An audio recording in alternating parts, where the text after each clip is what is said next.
Robert De Niro gently signs autographs to fans, but his face turns pale when he sees a familiar face among the fans. The autumn air in New York had a quiet bite to it. The sun was sinking fast behind the tall buildings, casting long shadows over the sidewalk outside the old art house theater. A small crowd had gathered after the screening, loyal fans waiting behind metal barriers, clutching old movie posters and Sharpies. Robert De Niro stepped out the side door with a soft nod to security, his hands tucked into the pockets of a dark coat. He looked calm, comfortable. A man used to being recognized, even if he'd never fully embraced it. He approached the crowd slowly, moving with the kind of unhurried grace that comes with age. There was no red carpet, no big announcement. Just the man, the legend, meeting people one by one. He smiled faintly at a woman holding a faded VHS cover of The Deer Hunter, nodded at a guy in a leather jacket quoting Goodfellas word for word.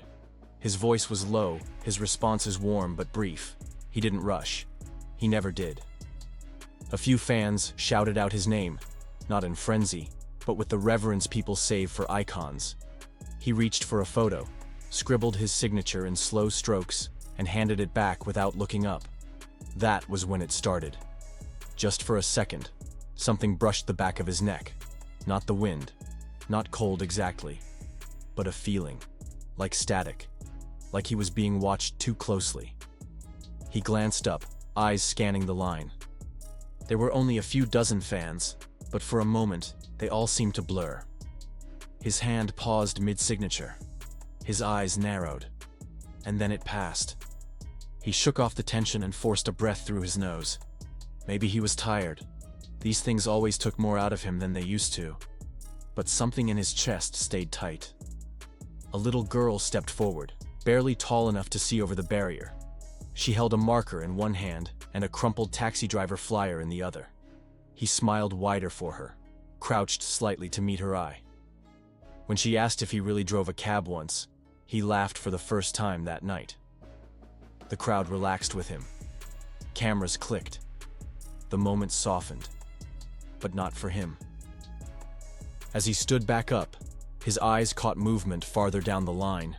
Someone shifting, watching, not waving anything, not even smiling, just standing there. His body went still.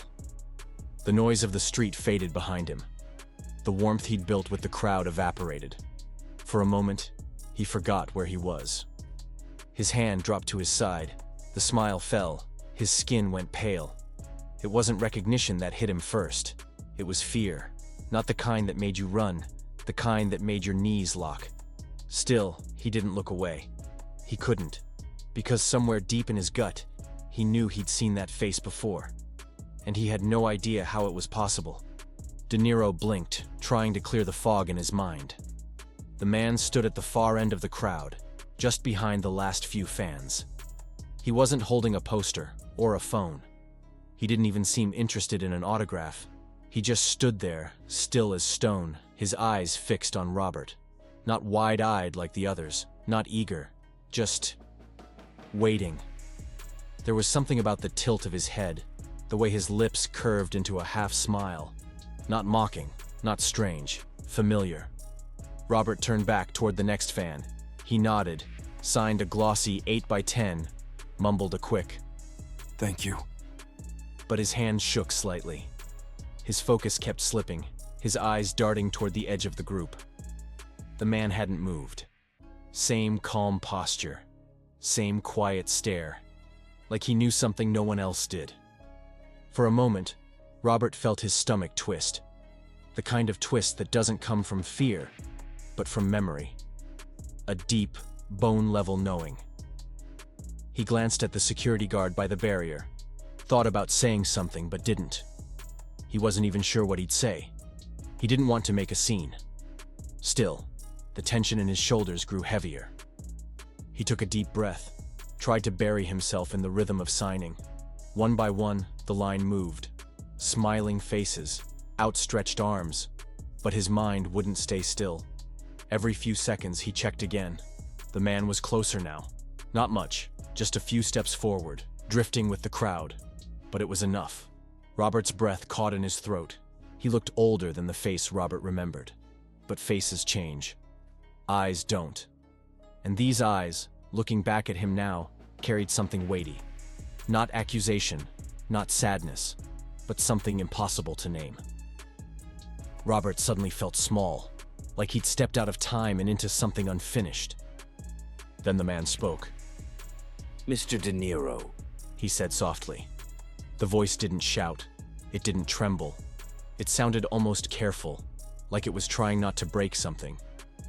you probably don't remember me. And that's when Robert's chest tightened. Because he did. Or at least, he thought he did. The sound of that voice buried under decades. It wasn't possible. But here it was. And the man was still looking right at him. The sound of the man's voice pulled De Niro backward, into a memory he thought had settled for good. He could almost smell the antiseptic, hear the soft beeping of machines and hushed voices behind curtains. The memory didn't come all at once. It crept in slow, like fog rolling across water. There had been a hospital room, a small bed, a boy with tired eyes and a smile too strong for his body. It had been years ago, maybe decades. Robert had visited as a favor to a nurse he knew. He hadn't wanted to go. Hospitals had always made him uneasy. But this one boy, he hadn't been like the others. He didn't ask for autographs. He didn't talk about movies. He asked real questions, grown-up ones, about life, about dying, about whether fear ever really goes away. Robert remembered sitting by that bed longer than he ever expected. The boy's name came back in a whisper. Tommy. He hadn't thought about Tommy in years, not since that last visit. The one where the room was quieter, where the boy was smaller. Tubes in his arms, color gone from his cheeks. They'd spoken softly. Tommy had asked him something strange. What scared you the most? Robert had said something about not being ready, not being finished. He never forgot the boy's answer. Me too, He'd said. but I'm not scared anymore. After that, the updates stopped. The nurse who'd introduced them left the hospital. The letters stopped coming. And though he never saw an obituary, Robert had assumed the worst. He told himself the boy was gone. He grieved, privately, quietly, like people do when they don't want the world to know their heart got touched too deeply. Back in the present, the man in the crowd hadn't moved. He looked older, of course, maybe mid-30s now, but those eyes, steady and knowing, held the same weight, the same depth. Robert's lips parted slightly, but no words came. His pulse thudded in his ears. Around him, the noise returned. Traffic, voices, the rustle of fans moving. But it all faded again when the man took a careful step closer. You told me something once. He said. You said, courage doesn't always look brave. Robert blinked, hard. I never forgot that.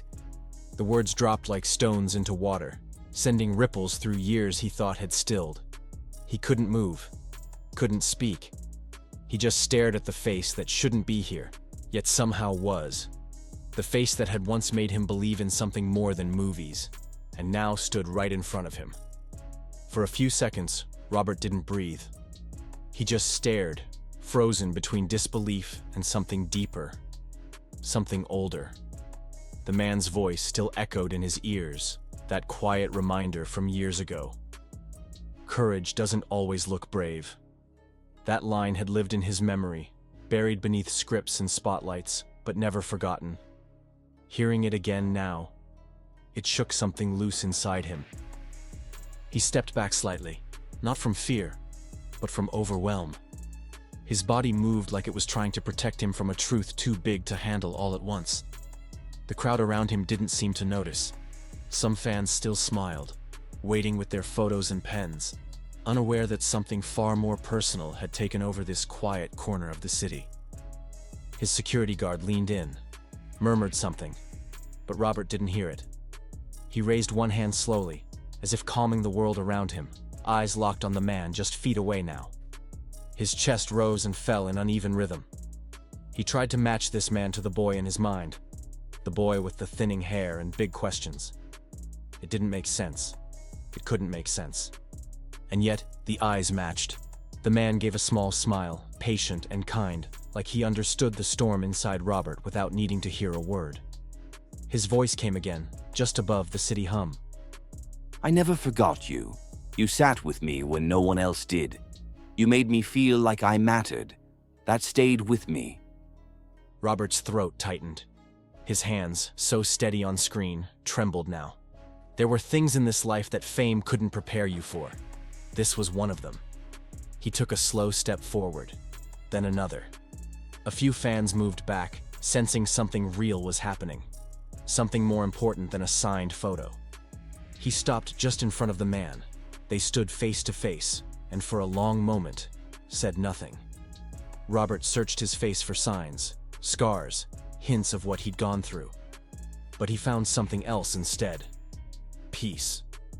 The man reached into his jacket pocket carefully. Robert tensed, just slightly. But what he pulled out wasn't a phone or a camera. It was a folded photo, worn at the edges.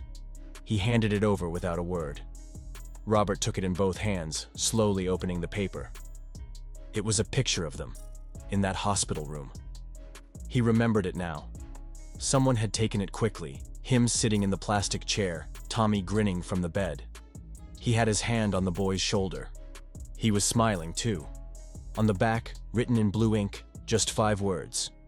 Still here, thanks to you. Robert stared down at the photo, his fingers tracing the edge of the paper like it might disappear if he let go. He remembered that moment now. The way Tommy had smiled despite everything. The way Robert had walked out of that hospital with something heavier than sadness. Something like admiration. But he never thought he'd see that boy again. Not like this. Not alive. Not standing in front of him. His lips parted as if to speak, but no words came. Emotion tightened his chest, the kind that had nothing to do with acting or public appearances. Around them, the noise of the city seemed to hush. No one shouted. No one moved. Even the cameras seemed to pause. For once, there was no performance. Just 2 people, caught in something too real for words. The man, Tommy, nodded gently. I wasn't supposed to make it, he said. But I did. And you were a part of that. His voice was calm, but his eyes were wet. Not from pain, from joy, from something like relief. I've been looking for the right moment, he said. Tonight just felt right. Robert felt the sting behind his own eyes. He had been told so long ago that Tommy's condition was terminal. The silence that followed had seemed final. He had mourned, quietly, in his own way. But standing here now, looking into the face of someone he'd only ever hoped would survive, he realized how much that quiet hope had stayed with him.